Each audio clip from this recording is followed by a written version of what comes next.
আমি তো ভাবছি মৌলভীবাজারের মানুষ খুব সুশৃঙ্খল, আজকে তো একটা ব্যাড এক্সপিরিয়েন্স নিয়ে যাব আমি। আপনারা খিতা খররা বালানি জিয়, আলহামদুলিল্লাহ আমরা সবাই ভালো আছি। আল্লাহর দরবারে শুকরিয়া যে আমরা আমাদের প্রোগ্রাম শুরু করতে পেরেছি।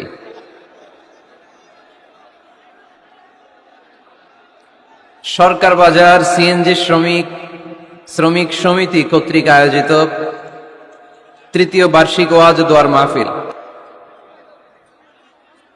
আজকের প্রোগ্রামের সভাপতি হচ্ছেন জনাব মশিউর রহমান নয়ন, সভাপতি সিএনজি শ্রমিক সমিতি সরকার বাজার। নয়ন ভাই বলছে যে ধৈর্য ধারণ করতে হবে, বসেন, আমরা অনেক কষ্ট করে আয়োজন করছি, আমাদের কথাগুলো শোনেন। মাশাআল্লাহ। আজকের প্রধান মেহমান জনাব কামাল হোসেন সাহেব, সভাপতি দি চেম্বার অফ কমার্স মৌলভীবাজার, চমৎকার কথা বলেছিলেন যে আমরা জঙ্গিবাদের বিরুদ্ধে, আমরা উগ্রপন্থার বিরুদ্ধে, বরং আমরা মধ্যম পন্থার পক্ষে, ঠিক কিনা? আমরা কি জঙ্গিবাদকে সাপোর্ট করি? আমরা জঙ্গিবাদকে কি বলি? আমরা জঙ্গিবাদকে না বলি না। আওয়াজ করে বলেন, জঙ্গিবাদকে কি বলি? চরমপন্থাকে কি বলি? বিশৃঙ্খলাকে কি বলি? এজন্য এই যে বিশৃঙ্খলা করি এদিকে, এখন শুরু হয়েছে ডান দিকে।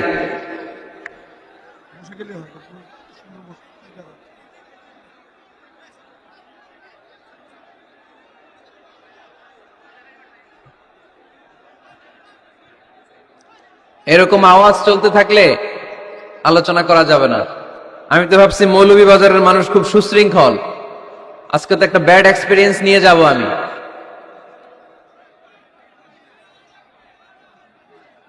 শোনা যাবে? মাইকের সাউন্ড আর একটু ভালো করে দেন যাতে করে সবাই শুনতে পায়। দিচ্ছে, ঠিক করে দিচ্ছে। বিশেষ মেহমান জনাব আব্দুল হক সেফুল, চেয়ারম্যান 2 নং মনুমুখ ইউনিয়ন পরিষদ আসছে। কই আপনি? মাশাআল্লাহ, 2 চেয়ারম্যান 2 দিকে।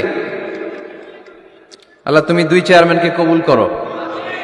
আমাকে রেখেছেন প্রধান আলোচক, কথা বলেছেন হযরত মাওলানা মুফতি মুহিবুর রহমান সাদিকী সাহেব, কথা বলেছেন হযরত মাওলানা মীর মোহাম্মদ শফিকুল ইসলাম সাহেব, কথা বলেছেন হযরত খুররম শাহরিয়ার বিন শাহাব সাহেব। এছাড়াও আরো স্থানীয় ওলামায়ে কেরাম ওয়াজ করেছেন। ওসি সাহেব কথা বলেছেন। জি, আপনাদের মৌলভীবাজার সদরের ওসি সাহেব ছিলেন, আছেন আলমগীর ভাই, সেলফি তুলতেছে উনি, স্মৃতি রাখতে চায় সবাই, ঠিক কিনা? তো আমাদের ওসি সাহেবও স্মৃতি রাখবেন আজকের প্রোগ্রামের। মাশাআল্লাহ, আমি আলমগীর ভাইকে শুকরিয়া জানাই, উনি এত ব্যস্ত মানুষ তারপরে আসছে, আমাদেরকে সময় দিয়েছে। আল্লাহ আলমগীর ভাইকে তুমি ইসলামের জন্য কবুল করো। সার্বিক সহযোগিতায় মেসার্স খালেদ এন্টারপ্রাইজ, খালেদ ভাই খালি পান খায়। সরকার বাজার মৌলভীবাজার। কোথায় খালেদ? পিছনে। পান খাওয়া ছেড়ে দিন, বেশি পান খাওয়া ভালো না। আর ওই যে জর্দা টর্দা সুপারি, এগুলো খুব বাজে কালচার, এগুলো ভালো না, এগুলো খাবেন না। শুধু পানটা খেতে পারেন, শুধু পান আবার স্বাস্থ্যের জন্য ভালো। সব বদ খাসলাত আস্তে আস্তে ছেড়ে দেওয়ার দরকার আছে না নাই? একটা শক্ত সিদ্ধান্তই পারে সুন্দর স্বভাবের মানুষ হয়ে গড়ে উঠতে, ঠিক কিনা? আল্লাহ তুমি তৌফিক দান করো। এই তো এখন ঠান্ডা হয়েছে, এভাবেই থাকেন, আওয়াজ করবেন না, আওয়াজ নাই, আওয়াজ করবেন না। আজকের আলোচনার বিষয় মসজিদ। আলোচনার বিষয় সবাই বলেন, আরো জোরে বলেন। মসজিদের সাথে সম্পর্ক রাখার দরকার আছে না নাই? কাজী নজরুল ইসলাম খুব সুন্দর করে বলেছেন, মসজিদেরই পাশে আমায় কবর দিও ভাই, ঠিক কিনা? মসজিদেরই পাশে আমায় কবর দিও ভাই, যেন গড়ে হতে মুয়াজ্জিনের আযান শুনতে পাই। আমার গোরের পাশে দিয়ে ভাই নামাজিরা যাবে, পবিত্র সেই পায়ের ধ্বনি এ বান্দা শুনতে পাবে। গোরা যাব হতে গুনাহগার পাইবে রেহাই, মসজিদেরই পাশে আমায় কবর দিও ভাই। কত মানুষ নামাজি ভাই মসজিদাঙ্গিনাতে আল্লাহর নামের জিকির করে লুকিয়ে গভীর রাতে, আমি তাদের সাথে ওই আল্লাহর নামে জপতে চাই, আল্লাহর নামে জপতে চাই। পড়েন সবাই। মসজিদেরই পাশে আমায় কবর দিও ভাই, যেন গড়ে হতেও মুয়াজ্জিনের আযান শুনতে পাই। চিল্লায় পড়তে হবে আমিন। কি দরদ ছিল আমাদের জাতীয় কবি কাজী নজরুল ইসলামের, মসজিদের পাশে আল্লাহ তুমি আমার কবর দিও। আল্লাহ এই দোয়াটা কবুল করে নিয়েছে, ঠিক কিনা? ওনার কবরের পাশে মসজিদ আছে না নাই? আছে। এজন্য মসজিদের সাথে সম্পর্ক জুড়ে দেওয়া এটা ইমানদারের আলামত, আর মসজিদকে ঘৃণা করা এটা মুনাফিকের আলামত। এজন্য আমরা যেন আমাদের হৃদয়টাকে মসজিদের সাথে জুড়ে দেই, মসজিদের সাথে যেন সুসম্পর্ক থাকে। মসজিদ সবার, মসজিদ নিয়ে দলাদলি নাই। দলাদলি আছে অনেক জায়গায়, হানাফি মসজিদ, আহলে হাদিস মসজিদ এরকম আমরা দেখি বা শুনি, এটা ঠিক না।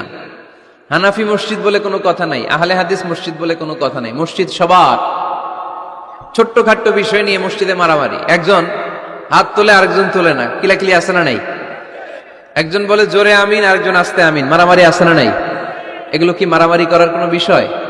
কথা বলেন। সালাতে ফরজ আছে, ওয়াজিব আছে, সুন্নাহ আছে।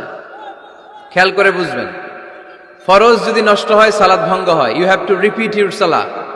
ওয়াজিব নষ্ট হলে সালাত ভঙ্গ হয় না, নতুন করে পড়া লাগে না, সেজদায় সাহু দিলেই সালাত আদায় হয়ে যায়।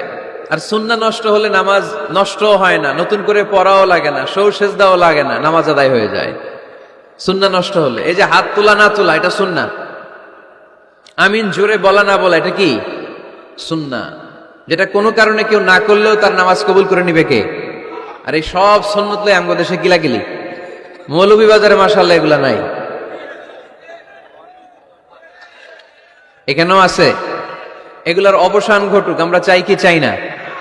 আর কত এই ছোটখাটো বিষয় নিয়ে আমরা এই বিভেদের প্রাচীর আর দেয়ালকে উঁচু করব আমাদের মাঝখানে? কবে আমরা ঐক্যের সিন্ডিকেট করব? কবে? আর কবে সাদা মনের মানুষ হব? কবে? আর কত? অনেক হয়েছে, আর না, এবার থামেন। বিভেদের প্রাচীরকে ভেঙে চুড়িয়ে দেন, ঐক্যের এমন সিন্ডিকেট করতে হবে যাতে কোনো অপশক্তি এই ঐক্যকে ভাঙতে না পারে, বানচাল করতে না পারে। চিল্লায় বলেন ঠিক কিনা? এজন্য মিউচুয়াল রেসপেক্টের দরকার, পারস্পরিক শ্রদ্ধাবোধ সব ক্ষেত্রে, রাজনীতিতে, সামাজিক অ্যাক্টিভিটিসে আমাদের আলেম ওলামাদের মধ্যে পারস্পরিক শ্রদ্ধাবোধের দরকার, মিউচুয়াল রেসপেক্ট। কেউ কাউরে রেসপেক্ট করে না, আমি যেটা বুঝছি এটাই সব, বাকি সব হারাম, এরকম বলে না অনেকে? এরকম যেন না করি। তাহলে মসজিদ সবার। মসজিদ, আল্লাহর হাবিব সাল্লাল্লাহু আলাইহি ওয়াসাল্লাম খ্রিস্টানদেরকে মসজিদে ঢুকতে দিয়েছেন, আর আমরা মুসলমান ভাইয়ের জন্য মসজিদে তালা ঝুলাই দেই, আছে না নাই? আল্লাহর হাবিব সাল্লাল্লাহু আলাইহি ওয়াসাল্লাম কোথাও গেলেই প্রথমে মসজিদ বানাতেন। কি বানাতেন? মসজিদ বানাতেন। মক্কা থেকে হিজরত করে মদিনায় আসলেন, কুবায় থাকলেন কয়েক সপ্তাহ। কুবা পল্লীতে তিনি মসজিদ বানালেন, মসজিদ কুবা। ওখানে প্রতি শনিবার কেউ যদি ওযু করে ওখানে যে 2 রাকাত নামাজ পড়ে, একটা কবুল উমরার সওয়াব আল্লাহ তাআলা তার আমলনামায় দিয়ে দেয়। মসজিদে কুবা বানালেন। তারপরে মদিনায় এসে মসজিদে নববী বানালেন আল্লাহর হাবিব সাল্লাল্লাহু আলাইহি ওয়াসাল্লাম, মসজিদে নববী। এটা ছিল আল্লাহ রাসূল সাল্লাল্লাহু আলাইহি ওয়াসাল্লামের বৈশিষ্ট্য। কোথাও গেলেই তিনি মসজিদ বানাতেন, মসজিদে নববী। হায় রে, এখন তো কত সুন্দর মসজিদ আমরা দেখি, আমরা যে সালাত পড়ি।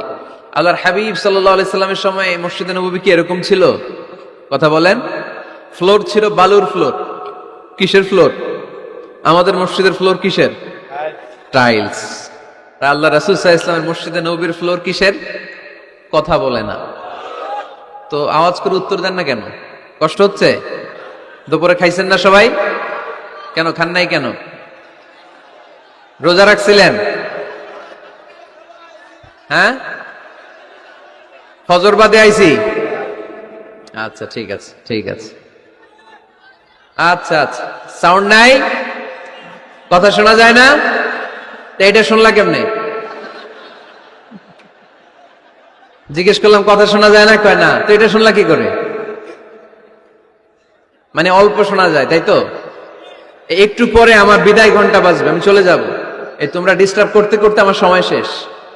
তোমরা ডিস্টার্ব করলে তোমাদের লস, আমি আমার টাইমের 1 মিনিটে বেশি যেতে পারবো না, কারণ এখানে আসরের সালাতের আজান শুরু হয়ে যাবে, এরপরে কোনো কথা নেই। আর বক্তব্য লম্বা করা এটা বেদাত। এই বেদাতকে আমি সুন্নাতের মধ্যে আনতে চাচ্ছি। একটা সময়ে একেবারে কমায় নিয়ে আসবো। এত প্রোগ্রামও আমি করতে চাই না। আমি ঘোষণা দিয়েছি আগামী বছরে সারা বাংলাদেশে আমার প্রোগ্রাম হবে 50টা। কয়টা? 50টা। এরপরের বছর 30টা, এরপরের বছর 20টা। বিভাগীয় প্রোগ্রাম করলেই চলবে আমার। এক এক বিভাগে যে 2 দিন 3 দিন খালাস। এত দরকার নেই, এত লম্বা চূড়ার বক্তব্যের দরকার নেই। আধা ঘন্টা চুপ করে শুনেন, কয়েকটা মেসেজ ড্রপ করি, take it with you to your home, then practice and apply in the society. নিয়ে যান, আমল করেন, সমাজের কাজে লাগান। সমাজটা আলোকিত করে দিবে কে? খুতাবুকুম তাগীলা সালাওয়াতুকুম কাসীরা। আল্লাহর হাবিব সাল্লাল্লাহু আলাইহি ওয়াসাল্লাম বললেন, কিয়ামতের একটা আলামত, কিয়ামতের আগে তোমাদের বক্তব্য হয়ে যাবে লম্বা, সালাত হয়ে যাবে খাটো। সালাতের পরে তাসবিহ পড়তে চায় না লোকজন, ব্যস্ত, মহা ব্যস্ত, সুপার বিজি। কোত্থেকে আসলে এই ব্যস্ততা? আপনি রবের সাথে মুনাজাত, না যাই ইউনাজি মুনাজাত, আপনার রবের সাথে একাকী নীরবে কথা বলতে মনে চায় না আপনার? এত তাড়াহুড়ো কিসের? ধীর স্থির হন, একটু স্থির হন, একটু মনোদৈহিক প্রশান্তি অর্জনের চেষ্টা করেন। সব সময় ব্যস্ত, ধাক্কাধাক্কি, উচ্ছৃঙ্খলা, এগুলো আমাদেরকে শেষ করে দিয়েছে। এজন্য লম্বা চূড়া বক্তব্য ঠিক না। বক্তব্য শুনতে আমাদের ভালো লাগে, আমল করতে ভালো লাগে না। বক্তব্যটা শেষেই সিগারেট ধরায়, আছে না নাই? মাহফিল শেষেই বিড়ি ধরায়, কয় চমৎকার ওয়াজ করছে হুজুরে। ওয়াজটা সেরকম হয়েছে, অনেক কণ্ঠ সুন্দর হুজুরের। এতদিন ইউটিউবে দেখছি, আজকে সরাসরি দেখাইছি, আছে না নাই? তো কি লাভ হয়েছে? লাভটা হয়েছে কি? এই যে মাহফিল শেষে বিড়িটা ধরাইলেন আর গেলেন, কোনো লাভ হয় নাই। এগুলো থেকে বেরিয়ে আসতে হবে। বছরের পর বছর আমাদেরকে শেখানো হয়েছে একভাবে, কেউ এই পরিবর্তনের আওয়াজ তোলে নাই। আওয়াজ আপনাকে তুলতে হবে। আওয়াজ তোলার জন্য এত মানুষ লাগে না, আপনি একাই যথেষ্ট। আপনি দাঁড়ান না সামনে, দেখবেন আপনার সামনে কেউ টিকে থাকতে পারবে না, ঠিক কিনা? কিন্তু আপনার শক্ত সিদ্ধান্ত লাগবে, পরিবর্তনের জন্য শক্ত মানসিকতা লাগবে, যে আমি পরিবর্তন করতে চাই। We have to change. যুগ জামানা পাল্টে দিতে চাই না অনেকজন। এক মানুষই আনতে পারে জাতির জাগরণ। এক মানুষই বিপদকালে বাঁচায় কাফেলায়, ক্ষুদ্র ডিঙ্গি বাঁচায় জাহাজ অসীম দরিয়ায়। এজন্য আপনার শক্ত সিদ্ধান্ত পারে আপনার মৌলভীবাজারটাকে দেশের শ্রেষ্ঠ জেলা, শ্রেষ্ঠ থানা হিসেবে আল্লাহর কাছে কবুল করতে, ঠিক কিনা? এজন্য লম্বা চূড়া আলোচনা ঠিক না। ছোটখাটো অল্প কয়েকটা মেসেজ নিয়ে যেতে পারলেই that's enough. One of the minor sign before the day of judgment, your Islamic lectures will be very longer and your salah 5 times a day will be shorter. কিয়ামতের আগে বক্তব্য লম্বা, নামাজ খাটো, তাসবিহ পড়ে না, ব্যস্ত, মহাব্যস্ত। এই মহাব্যস্ততা ছাড়েন, কোরআন সুন্নাহর দিকে ফিরে আসেন। বরকত দিবে কে? বিশ্বনবীর মসজিদে নববীর ফ্লোর বালুর ফ্লোর ছিল, আমাদের ফ্লোর টাইলস। আল্লাহর হাবিব সাল্লাল্লাহু আলাইহি ওয়াসাল্লামের মসজিদে বালি নিচে, এই বালিতেই নামাজ পড়তেন। বৃষ্টি হলে কাদামাটি হয়ে যেত, কাদামাটিতেই সেজদা করতেন। সেজদা করলে কাদার মাটি আল্লাহর হাবিব সাল্লাল্লাহু আলাইহি ওয়াসাল্লামের নাকে আর কপালে লেগে যেত। তিনি সালাম ফিরিয়ে সাহাবাদের দিকে মুখ ফিরিয়ে বসলে দেখতেন প্রতিটা সাহাবীর নাকে আর কপালে কাদার মাটি মিশে আছে। তার মানে প্রিয় নবী সাল্লাল্লাহু আলাইহি ওয়াসাল্লামের মসজিদে নববী ছিল কাঁচা, কিন্তু মুসল্লি ছিল পাকা। আমাদের মসজিদগুলা হয়েছে পাকা, কিন্তু মুসল্লি কাঁচা, ঠিক কিনা? ফজরের সালাতে মানুষ নাই। ইমাম সাহেব আছেন কে কে এলাকায়? দেখি ইমাম, মসজিদের ইমাম, মাশাআল্লাহ। আপনাদের এখানে ওই মসজিদে ফজরের নামাজে কয় কাতার হয়? 5 জন 6 জন। কেনে এত কম? কেনে? হ্যাঁ, আসে না, আসতে চায় না লোকজন। তো এই যে 5-6 জন ফজরের সালাতে, কল্পনা করতে পারেন ফজরের সালাতে এত কম লোক? ফাতেমা মাইক,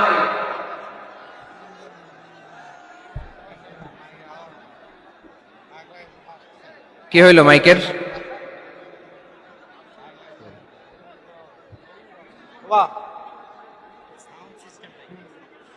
সবসময় বলি যে সাউন্ড সিস্টেম ঠিক রাখবেন, বাকি প্যানেলের কথা বলবো, ওইটাই বলছি আমি ওইটাই বলছি, সাউন্ড সিস্টেমের কথা। কি সমস্যা হইল? সবটা বাজারের সিস্টেম না, মনে বাজারে ইভেন্ট ম্যানেজমেন্ট থেকে আমার কাজ। প্রোগ্রাম যে করে ইভেন্ট তাদের খুলে কত হয়েছে এবার? এবার তো হয় নাই। মাইক ঠিক করেন, মাইক ঠিক করেন। দেখেন দেখেন কি হয়েছে, দেখেন লাইন ছিঁড়ে গেছে, আসছে। আস্তে আস্তে আলহামদুলিল্লাহ পড়েন সবাই, আরো জোরে পড়তে হবে আলহামদুলিল্লাহ। ফজরের জামাতে লোক যায় না, এটা একটা মহামারী। যেদিন ফজরের জামাতের দৃশ্য আর জুমার নামাজের দৃশ্য একরকম হয়ে যাবে, ওই দিনই বাংলাদেশে ইসলাম কায়েম হয়ে যাবে। এখন স্লোগান তুলে বিপ্লব বিপ্লব, ইসলামী বিপ্লব। আর ফজরের সময় আমি কম্বলের ভিতরে, আছে না নাই? কোনো বিপ্লব হবে না। ফজরের নামাজ জামাতে পড়ুন, সকালটারে বরকতময় করে দিবে কে? আল্লাহর হাবিব সাল্লাল্লাহু আলাইহি ওয়াসাল্লামের মসজিদ ছিল সবার জন্য উন্মুক্ত, এখানে সবাই আসতে পারত। এজন্য মসজিদ হবে সবার। আমরা মসজিদের আবাদকারী হতে চাই। এজন্য রাব্বুল আলামিন বলেন, ইন্নামা ইয়া'মুরু মাসাজিদাল্লাহি মান আমানা বিল্লাহি ওয়াল ইয়াউমিল আখির ওয়া আকামাস সালাতা ওয়া আতাজ যাকাতা ওয়া লাম ইয়াখশা ইল্লাল্লাহ فعسى أولئك أن يكونوا من المهتدين سبحان الله পড়েন। রব্বুল আলামিন বললেন মসজিদের আবাদকারী হবে তারা যারা আল্লাহর প্রতি ঈমান আনে, আখিরাতের প্রতি ঈমান আনে, যারা সালাত কায়েম করে, যারা যাকাত আদায় করে, যারা দুনিয়ার কাউকে ভয় পায় না, ভয় পায় একজনকে। চিল্লায় বলেন তিনি কে? যাদের হৃদয়ে আছে আল্লাহর ভয়, তারা কবু পথ ভুলে যায় না। আল্লাহর প্রেম ছাড়া এই দুনিয়া কারো কাছে কোনো কিছু চায় না, ঠিক কিনা? তাহলে যারা মসজিদের আবাদকারী, এরা ভয় পায় একজনকে। চিল্লায় বলেন তিনি কে? মসজিদের আবাদকারীদের প্রথম গুণ, তারা আল্লাহ বিশ্বাস করে, তারা আখিরাতে বিশ্বাস করে, তারা সালাত কায়েম করে, তারা যাকাত আদায় করে, তারা আল্লাহ ছাড়া পৃথিবীর কাউরে ভয় পায় না। আল্লাহ বলেন ফাআসা উলাইকা আইয়াকুনু মিনাল মুহতাদিন, আশা করা যায় তারাই হলো হেদায়েতের রাস্তার উপরে আছে, ঠিক কি না? তারাই মসজিদের আবাদকারী, যারা মসজিদে যায়, সালাত আদায় করে। এখন মসজিদের আবাদকারী আপনি হতে চান, আপনি মসজিদে যান না, আপনি আবাদকারী হতে পারবেন? মসজিদের অনেক সভাপতি আছে মসজিদে যায় না, আছে না নাই? মৌলভীবাজারে এই সমস্যা বোধহয় নাই। মসজিদের সেক্রেটারি মসজিদে যায় না, আছে না নাই? তাহলে হইলো, এটা হইলো, এটা মেনে নেওয়া যায়? এই জন্য সভাপতি সাহেবরা, আপনি কষ্ট করে মসজিদ বানিয়েছেন, মসজিদে যাবেন। এই কথা বলেন কেন? এত দিকে বিশৃঙ্খলা হইলে কেমন হবে? বসেন আর অল্প কয়েক মিনিট। সভাপতি সাহেব আপনি মসজিদে যাবেন, সেক্রেটারি সাহেব আপনি মসজিদে যাবেন, তাহলে আপনি সঠিক মসজিদের আবাদকারী হবেন, ঠিক কিনা? আমরা মসজিদের আবাদকারী হতে চাই ইনশাআল্লাহ। পড়েন উমরানুল মাসাজিদ। মসজিদের আবাদ কি করে করতে হয়? মসজিদ আবাদ করার এক নাম্বার মাধ্যম হচ্ছে মসজিদ নির্মাণ করা। কি করা? নির্মাণ করা। খেয়াল করবেন, আল্লাহর হাবিব সাল্লাল্লাহু আলাইহি ওয়াসাল্লাম বলেছেন, মান বানা মসজিদান মিন মালিহি ফিদ দুনিয়া বানাল্লাহু লাহু বাইতান ফিল জান্নাহ। যে ব্যক্তি নিজের পকেটের টাকা খরচ করে দুনিয়াতে মসজিদ বানায়, আল্লাহ তাআলা তার জন্য জান্নাতে ঘর বানায়। 60টা জিনিস মানুষ মরে যাওয়ার পরে তার কবরে পৌঁছতে থাকে। ইন্না মিম্মা ইয়ালহাকুল মুমিন মিন হাসানাতিহি বা'দা মাউতিহি। মানুষ মরে যাওয়ার পরেও যে 60টা জিনিস তার কবরে পৌঁছায়, তার মধ্যে একটা হচ্ছে মসজিদান বানাহু। সে যে মসজিদ বানিয়ে গিয়েছে, ওই মসজিদের সওয়াব। সুবহানাল্লাহ পড়েন। আপনি টাকা দিয়ে মসজিদ বানিয়ে দিলেন, ওই মসজিদে মুসল্লিরা নামাজ পড়ে, রোজাদাররা এসে ওখানে ইফতার খায়, তাহাজ্জুদ আদায়কারীরা তাহাজ্জুদ পড়ে, তাদের সওয়াবের কমতি হবে না, কিন্তু তাদের সওয়াবের একটা পার্সেন্টেজ সওয়াব যে ব্যক্তি মসজিদ বানালো তার আমলনামায় আল্লাহ ঢুকিয়ে দেয়। এজন্য বেশি বেশি মসজিদ বানাতে রাজি আছেন তো? তাহলে মসজিদ আবাদ করার প্রথম মাধ্যম হচ্ছে মসজিদ বানানো। 2 নম্বর মাধ্যম হচ্ছে মসজিদে যে জামাতে সালাত আদায় করা। জামাতে সালাতুল জামাআ তাফদুলু সালাতাল ফাযযি বি27 দারাজা। ঘরে নামাজ পড়লে, একা একা পড়লে যেই সওয়াব, জামাতে পড়লে 27 গুণ বেশি সওয়াব। সুবহানাল্লাহ বলতে পারলেন না? হে নামাজি আমার ঘরে নামাজ পড়ো আজ, দিলে মে তোমার চরণ তলে হৃদয় যায় নামাজ। হে নামাজি আমার ঘরে নামাজে পড়ো আজ দিল মে তোমার চরণ তলে হৃদয় যায় নামাজ পড়েন আল্লাহু আকবার। কি সুন্দর লিখেছেন কাজী নজরুল ইসলাম। মসজিদ কেমন যেন মসজিদ তার নিজের ভাষায় আল্লাহর কাছে কেঁদে কেঁদে ফরিয়াদ জানায়, আল্লাহ নামাজিরা আমার ঘরে আসে না, কি সুন্দর টাইলস, কি সুন্দর মুসল্লা, কি সুন্দর এয়ার কন্ডিশন সব আছে, কিন্তু মুসল্লি নাই, ঠিক কিনা? মসজিদগুলো আল্লাহর কাছে ফরিয়াদ জানায়। এজন্য আমরা যেন মসজিদমুখী হই। কি মুখী? আওয়াজ করে বলতে হবে, কি মুখী? মসজিদমুখী। তাহলে মসজিদ আবাদের 1 নাম্বার পদ্ধতি মসজিদ বানানো, 2 নাম্বার মসজিদে বেশি বেশি যে জামাতে সালাত আদায় করা, 3 নাম্বারে মসজিদের সাথে সম্পর্ক জুড়ে দেওয়া, হৃদয়টা যেন সবসময় মসজিদের সাথে লেগে থাকে। আল্লাহর হাবিব সাল্লাল্লাহু আলাইহি ওয়াসাল্লাম বললেন, সাবআতুন ইউযিল্লুহুমুল্লাহু ফি যিল্লি ইয়াওমা লা যিল্লা ইল্লা যিল্লু। 7 শ্রেণীর ব্যক্তিকে আল্লাহ তাআলা কিয়ামতের দিন আরশের নিচে ছায়া দিবে, যেদিন আল্লাহর আরশের ছায়া ছাড়া কোনো ছায়া পৃথিবীতে থাকবে না। সেই দিনটা কি এই দিনের মতো? কিয়ামতের দিনটা আজকের এই দিনের মতো হবে? 50,000 বছর হবে। এটা লেন্থ, এটা ডিউরেশন। কাআন সাফসাফা লা তারা ফিহা ইওয়াজা ওয়ালা আমতা, লেভেল প্লেইং ফিল্ড, তামার জমিন। একটু কল্পনা করেন তো ওই দিনটা কত ভয়ঙ্কর। বাবা ছেলেরে চিনবে না ওই দিন, ছেলে বাবারে চিনবে না, স্ত্রী স্বামীকে চিনবে না, স্বামী স্ত্রীকে চিনবে না, পীর সাহেব মুরিদ চিনবে না, মুরিদ পীর সাহেবকে চিনবে না, নেতা কর্মীকে চিনবে না, কর্মী নেতাকে চিনবে না। হায় হায়, ইয়া নাফসি বলে কাঁদবে। সূর্যটা মাথার কাছে চলে আসবে, সূর্যের তাপে মাথার মগজগুলো গলে গলে নাকের ছিদ্র আর কানের ছিদ্র দিয়ে টপ টপ করে বেয়ে বেয়ে পড়বে। তৃষ্ণায় মানুষগুলো পাগল পাড়া, জিহ্বাটা বের হয়ে নাভি পর্যন্ত ঝুলতে থাকবে। সেদিন সবাই পাগলের মতো ছুটতে থাকবে, কোনো ছায়া নাই আল্লাহর আরশের ছায়া ছাড়া। আল্লাহর হাবিব বললেন, 7 শ্রেণীর ব্যক্তিকে আল্লাহ তাআলা আরশের নিচে ছায়া দিবেন। এর মধ্যে 1 শ্রেণীর ব্যক্তি রাজুলুন কলবুহু মুআল্লাকুন বিল মাসাজিদ, ওই ব্যক্তি যার হৃদয়টা সবসময় আল্লাহর মসজিদের সাথে লেগে থাকে। মসজিদের সাথে যার হৃদয় লেগে থাকে তাকে আরশের নিচে ছায়া দিবে কে? এজন্য মসজিদের সাথে যেন আমাদের হৃদয়গুলো লেগে থাকে। অনেকেই দেখবেন এত ভালো নামাজে, জোহর পরে টেনশন করে আসরটা কই পড়বো, আসর পরে চিন্তা করে মাগরিবের সময় আমি কোথায় থাকবো, মাগরিবের সময় টেনশন, ইস এশাটা হয়ে গেলেই তো শেষ। এরকম লোক আছে না নাই? এদেরকে সেই কঠিন ভয়াবহ দিনে আরশের নিচে ছায়া দিবে কে? তারপরে মসজিদ আমাদের 4 নাম্বার পদ্ধতি, মসজিদকে পরিচ্ছন্ন রাখা, মসজিদকে ঝাড়ু দেয়া। মসজিদকে যারা পরিষ্কার করে তাদের হৃদয়ের যন্ত্রণা দূর করে দেয় কে? সাইয়েদনা ইব্রাহিম আলাইহিস সালাম এবং ইসমাঈল আলাইহিস সালামকে আল্লাহ তাআলা আদেশ করেছেন, তাহহিরা বাইতিয়া লিত-তাইফিনা ওয়াল আকিফিনা ওয়ার রুকআইস সুজুদ। হে ইব্রাহিম, ইসমাঈল, বাপ বেটা দুইজন মিলে মসজিদ ঝাড়ু দাও। কি ঝাড়ু দাও? মসজিদেরি ঝাড়ু বড়দার, ও কামারে হাত শোনো আমারে মুনাজাত। পড়েন, শোনো শোনো ইয়া ইলাহি আমারে মুনাজাত, শোনো আমারে মুনাজাত। পড়েন আমিন। মসজিদ ঝাড়ু দেওয়া মসজিদ আবাদের অন্তর্ভুক্ত। আপনারা কেউ কোনোদিন মসজিদ ঝাড়ু দিয়েছেন নাকি? কে কে দিয়েছেন দেখি? সবাই মসজিদের খাদেম? মাশাআল্লাহ। আমিও দিছি মসজিদ ঝাড়ু, অনেক দিছি। মাশাআল্লাহ, আল্লাহ তুমি কবুল করো। যাদের হৃদয়ে বড় জ্বালা, ফ্যামিলিতে সুখ নাই, শান্তি নাই, তারা হৃদয়ে প্রশান্তি আনতে চাইলে এতিমখানায় যাবেন, এতিমের মাথায় হাত বুলিয়ে দিবেন, এতিমের মুখে খাবার তুলে দিবেন। আপনার হৃদয়টারে নরম করে দিবে কে? আল্লাহর ঘর মসজিদে যাবেন, নিজ হাতে মসজিদটারে একটু পরিষ্কার করে দিবেন, আপনার জীবনটারে উজালা করে দিবে কে? তাহলে এগুলো করার মাধ্যমে আমরা মসজিদের আবাদ করতে চাই। আমরা মসজিদের আবাদকারী হতে চাই কি চাই না?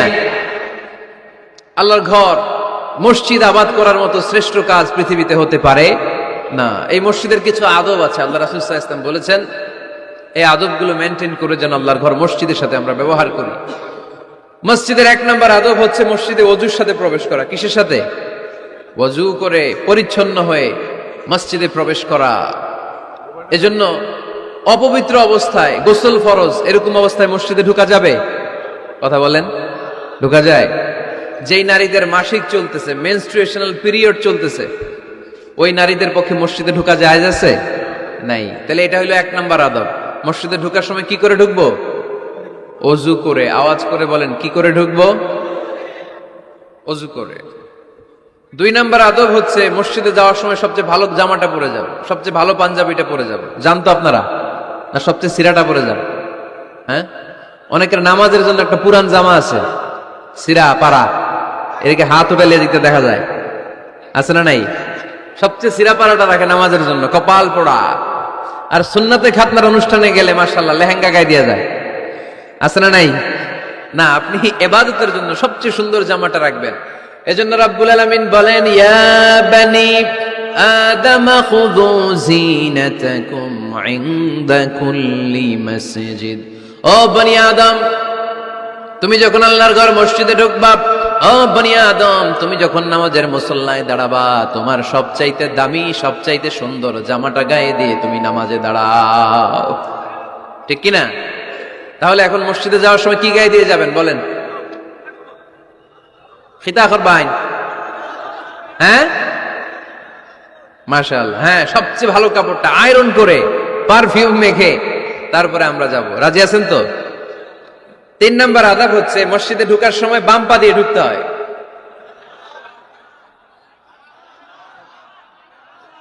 কোন পা? আরো জোরে। এদেরকে গুতা মারা লাগে, নাইলে আওয়াজ বাড়ে না, এরকম ভলিউম টাইট করতে হয়। ভলিউম হাই করলে আর পরে বাড়ে, এমনি বলতে চায় না। আর ঘটনা কি? হ্যাঁ, খায় নাই। বদরের যুদ্ধ হয়েছিল রমাদানে, কোন সাহাবী খায় নাই, না খাইয়া একেবারে সাইজ করে দিয়েছে কাফেরদেরকে। আমরা না খেলেও আমাদের হৃদয়ে ইমানি শক্তি আছে না নেই? এই তো বোঝা যাচ্ছে ইমানি শক্তি আছে। এতক্ষণ আছিল কই? তো মসজিদে ঢোকার সময় কোন পা দিয়ে? এগুলো মনে থাকে আমাদের? ভুলা যাই আমরা, খেয়াল থাকে না তো এগুলা? এত কিছু মনের মধ্যে রাখলে এগুলো মনে থাকবে কেমনে? মসজিদে ঢোকার সময় কোন পা? আরো জোরে। বেরোয়ার সময় কোন পা? মনে থাকবে? মসজিদে যখন ঢুকবেন ডান পা দিয়ে ঢুকবেন, আর দোয়া পড়বেন, আউযু বিল্লাহিল আযীম ওয়া বিওয়াজহিল কারীম ওয়া সুলতানিহিল কদীম মিনাশ শাইতানির রাজীম। বিষ্ণু সাল্লাল্লাহু আলাইহি ওয়াসাল্লাম বললেন, যে ব্যক্তি মসজিদে ঢোকার সময় এই দোয়াটা পড়বে, শয়তান আফসোস শুরু করে, সে বলে, হায় হায়, আজকের দিনের জন্য, সারা দিনের জন্য তো তুই আমার ওয়াসওয়াসা থেকে বেঁচে গেলি, আজকের সারা দিনের জন্য তোরে আমি হারালাম, আজকের সারাটা দিন আল্লাহর পক্ষ থেকে প্রোটেকশন নিয়ে তুই বেঁচে গেলি, আজকের জন্য যা, কালকে তোরে আমি ধরবো। এজন্য এই দোয়াটা পড়ার দরকার আছে না?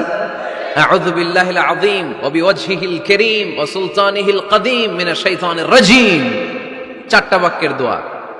মুখস্থ করতে কষ্ট হলে যে ইউটিউবে চলে যাবে আজকেই, ওখান থেকে শুনে আপনারা মুখস্থ করে নেবেন, এই দোয়াটা পড়বেন, তাহলে ওই দিনের জন্য শয়তানের ওয়াসওয়াসা, টেম্পটেশন, প্রভোকেশন থেকে আপনি আল্লাহ তাআলার প্রোটেকশনে চলে গেলেন। সুবহানাল্লাহ পড়েন। তারপর আল্লাহর হাবিব বললেন, ঢোকার আগে আমারে সালাম দাও।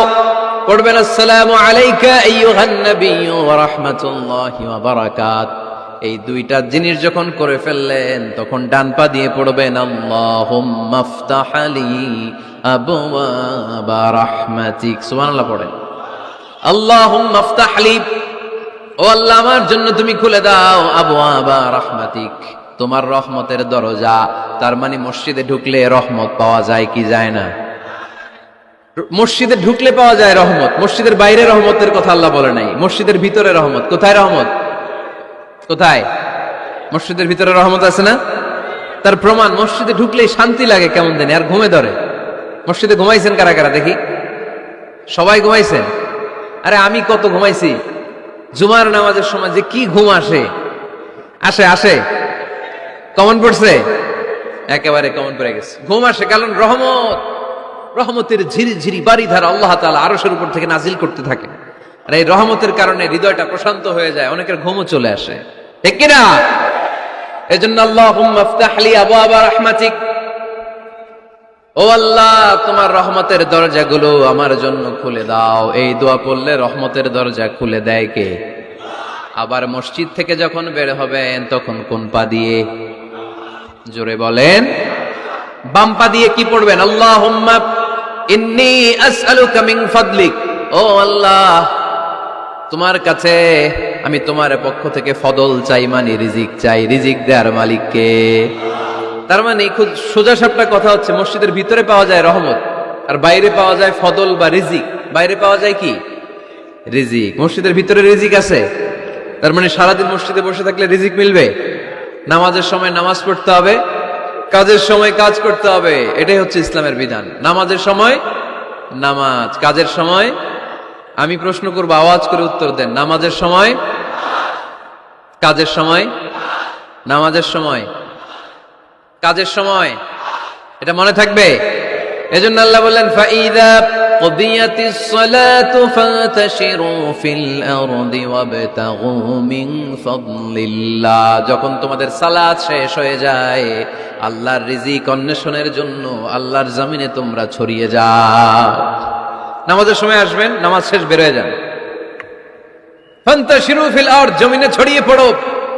নামাজ শেষ চেয়ারম্যান সাহেব চলে যাবে ইউনিয়ন পরিষদের ভেতরে, ছাত্ররা চলে যাবে হাই স্কুলে, মেম্বার অফ দ্য পার্লামেন্ট চলে যাবে সংসদে, সেনাবাহিনীর লোকেরা চলে যাবে ক্যান্টনমেন্টে, ব্যবসায়ীরা চলে যাবে তাদের বাজারে, সিএনজি ওয়ালারা সিএনজি নিয়ে ব্যবসা শুরু করবে, রাস্তায় নেমে যাবে, চিল্লায় বলেন ঠিক কিনা?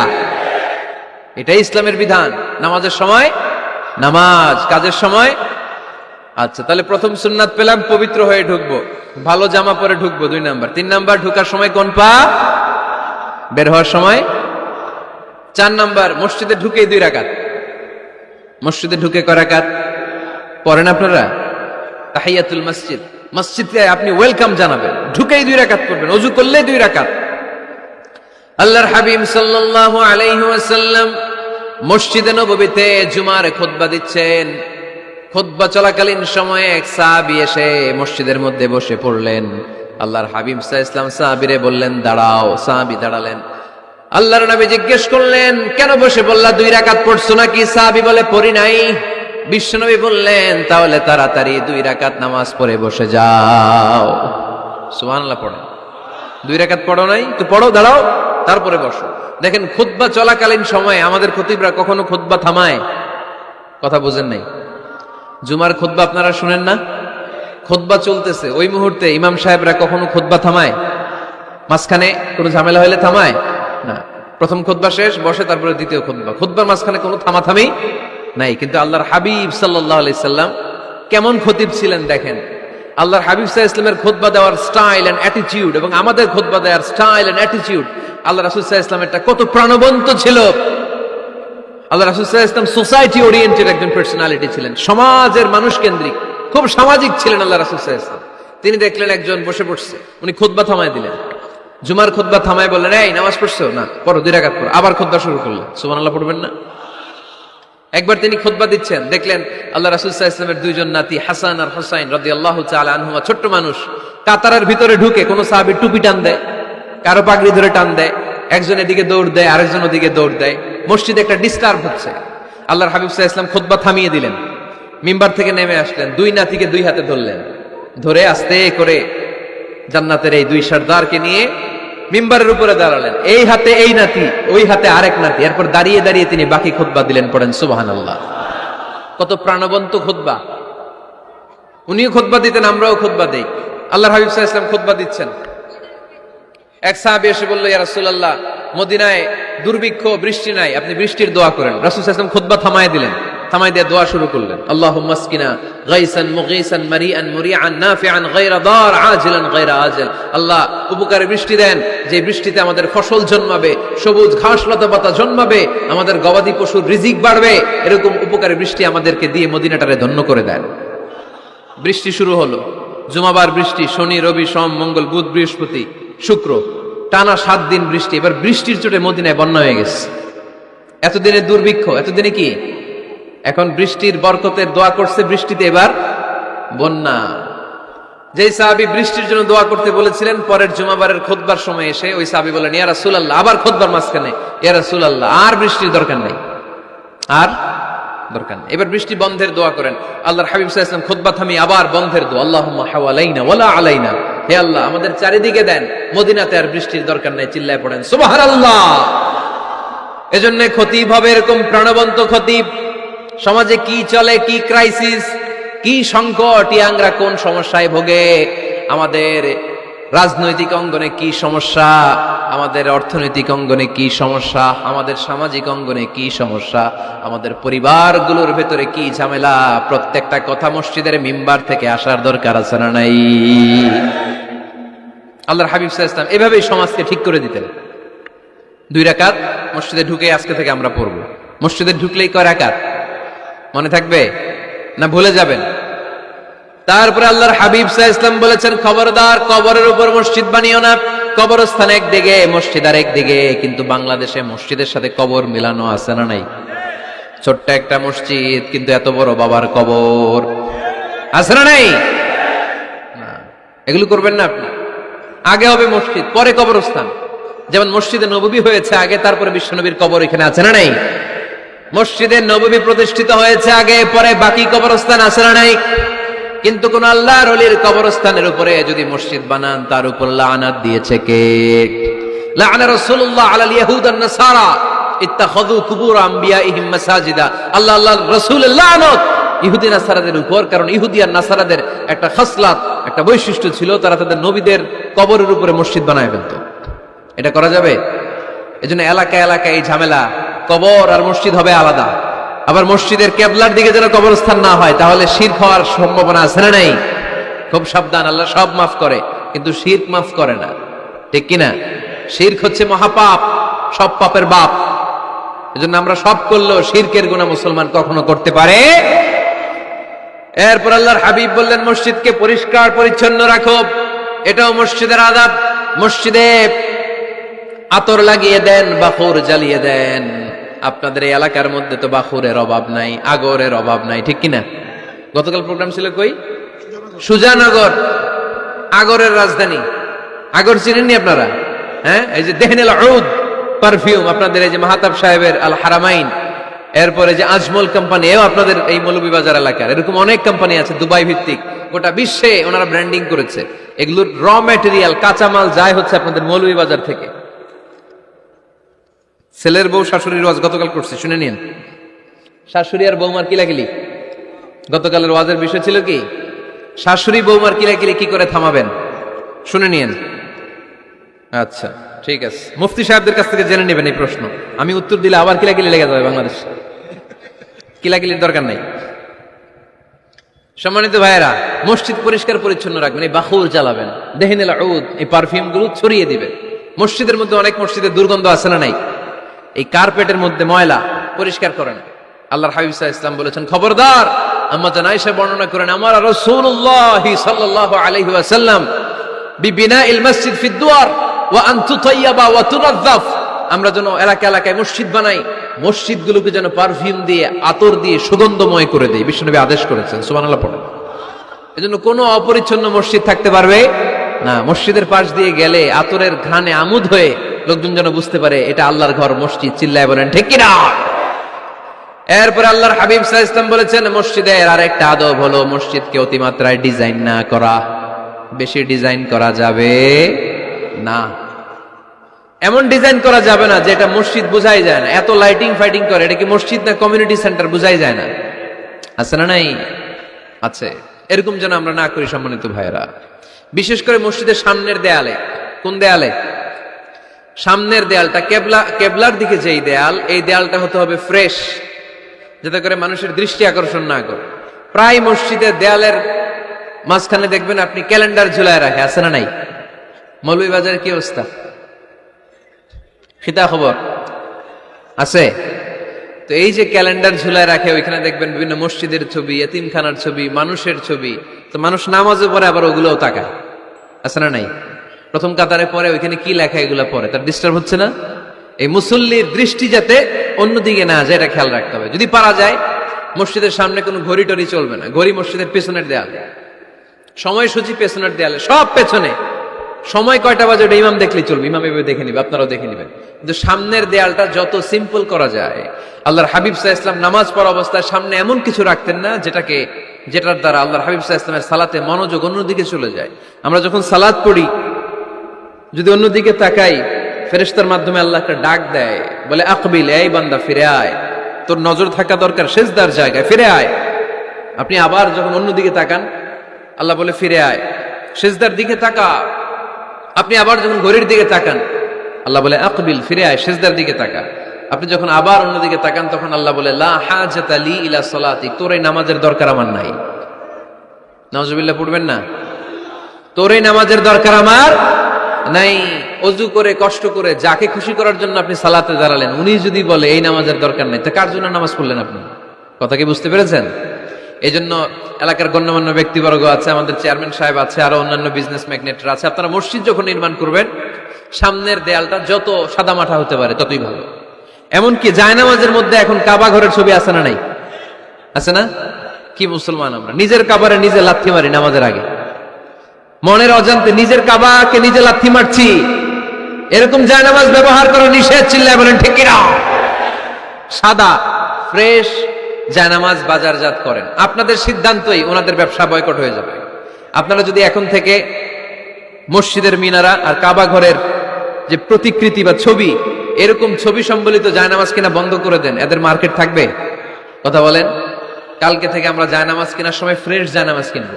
কোন মসজিদ, কোন মিনার, আমাদের কাবা ঘরের ছবি সম্বলিত কোন জায়নামাজ কিনা যাবে? আওয়াজ করে বলেন, যাবে? যাবে না।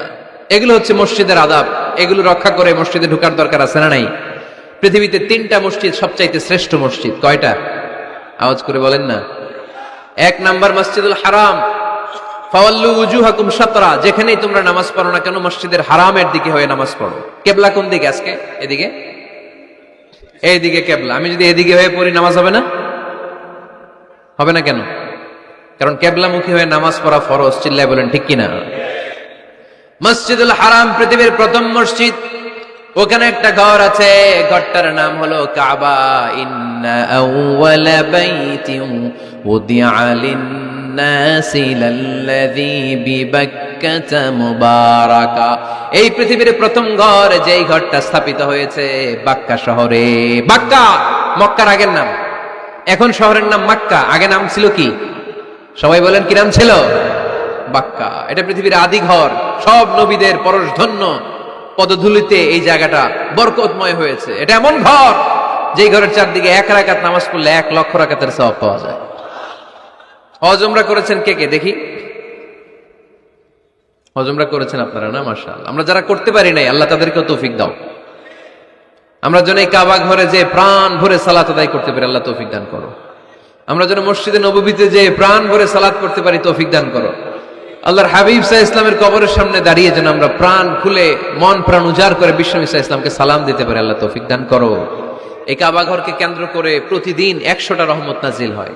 আওয়াজ করে বলেন কয়টা? আল্লাহর হাবিব বললেন প্রতিদিন, প্রতিনিয়ত 100টা রহমত নাজিল হতেই থাকে। 60টা রহমত তাদের উপর নাজিল হয় যারা কাবা ঘরের চারদিকে তাওয়াফ করে। 40 লিল মুসাল্লিন, বাকি 40টা নাজিল হয় যারা কাবা ঘরের পাশে নামাজ পড়ে। ওয়া 20 লিন নাযিরিনা ইলাল কাবা, বাকি 20টা রহমত প্রতিনিয়ত নাজিল হয় যারা তাওয়াফ করে না, সালাত আদায় করে না, শুধু কাবার গিলাফের দিকে তাকিয়ে থাকে। কাবার দিকে তাকায় থাকলেই সওয়াব। সুবহানাল্লাহ পড়েন। 1 রাকাতে কয় লক্ষ রাকাতের সওয়াব? এজন্য আল্লাহর হাবিব সাল্লাল্লাহু আলাইহি ওয়াসাল্লাম বলেছেন, লা তুশাদ্দুর রিহাল ইল্লা ইলা সালাসাতি মাসাজিদা।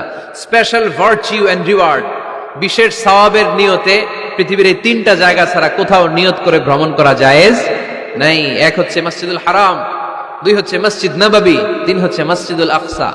এই 3টা মসজিদ ছাড়া পৃথিবীর কোন মসজিদে নিয়ত করে সফর করা যাবে না, বিশেষ নিয়তে সফর করা যাবে না।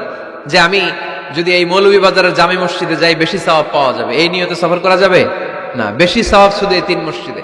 মসজিদুল হারামে 1 রাকাতে কত রাকাতের সওয়াব? কথা কয় না, বুঝে নাই বোধহয়। কয় লক্ষ? আর মসজিদে নববীতে 1 রাকাতে 1000 রাকাতের সওয়াব। আরেক বর্ণনায় আছে 50,000, বর্ণনাটা দুর্বল। সহিহ বর্ণনায় এসেছে 1 রাকাতে 1000 রাকাতের সওয়াব। মসজিদুল আকসায় সালাত করলে 1 রাকাতে, এক বর্ণনায় এসেছে 250 রাকাতের সওয়াব, আরেক বর্ণনায় এসেছে 500 রাকাতের সওয়াব।